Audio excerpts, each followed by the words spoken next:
म्हणत आहे या संदर्भात काही आपण मी परवाच्या दिवशीच पुणे, सोलापूर, धाराशिव, बीड आणि संभाजीनगर ह्या पाचही ठिकाणी जेव्हा माझा दौरा होता त्यावेळी ज्या ज्या ठिकाणी खड्ड्यांचं साम्राज्य आहे आमच्या एसटी स्टँडमध्ये तेथील सगळ्या आम्ही डीसींना सूचना केलेल्या आहेत की लाखो प्रवासी रोज प्रवास करत असताना जर डेपोमध्ये किंवा एसटी स्टँडवर खड्ड्याचं जर साम्राज्य असेल तर त्यांना त्या नाराजीला सामोरं जावं लागू नये यासाठी लवकरात लवकर खड्डे बनवण्याच्या सूचना सगळ्या आमच्या परिवहनच्या कर्मचाऱ्यांना आणि अधिकाऱ्यांना केलेल्या. सर, तुम्ही एक इच्छा व्यक्त केली होती की मुख्यमंत्री पद हे एकनाथ शिंदे यांना पुन्हा मिळावं. यावर जितेंद्र आव्हाडांनी असं सांगितलेलं आहे की त्यांना पुन्हा एक परत नवीन खातं मिळेल आणि नवीन काहीतरी स्वाहा करता येईल.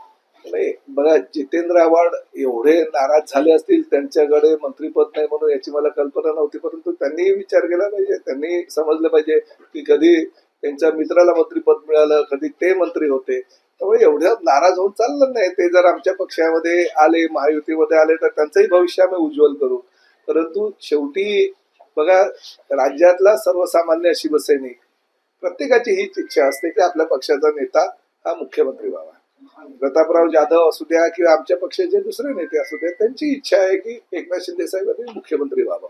परंतु शेवटी मुख्यमंत्री होत असताना किंवा मुख्यमंत्री पदाची खुर्ची देत असताना महायुती सरकारमध्ये काही निकष आहेत की ज्याचे संख्याबळ जास्त असेल त्याला मुख्यमंत्री देण्याची ही भूमिका आहे आणि तीच भूमिका पुढेही कायम राहील. आता जरा पुढल्या विधानसभेच्या लोकसभेच्या निवडणुकांमध्ये आम्हाला जास्त यश प्राप्त झालं, आमचं संख्याबळ वाढलं, आमचे आमदार वाढले, निश्चितपणे आमचा मुख्यमंत्री पदावर दावा राहील.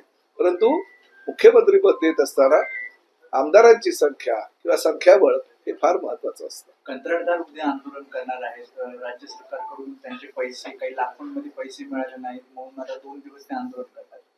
मी काही वृत्तपत्रांमध्ये बातम्या वाचल्या की 86,000 कोटी रुपयाचं काहीतरी थकबाकी आहे कंत्राटदारांची, परंतु नक्कीच मुख्यमंत्री ह्या प्रकारे स्वतः जातीनं लक्ष घालून त्यावर तोडगा काढतील याची मला खात्री आहे. SIRचं काम सुद्धा 34% असे मतदार आहेत त्या मतदारांपर्यंत पोहोचू शकलेले नाहीत आणि जवळपास राज्यात 2 कोटी अनकलेक्टेड डेटा आहे.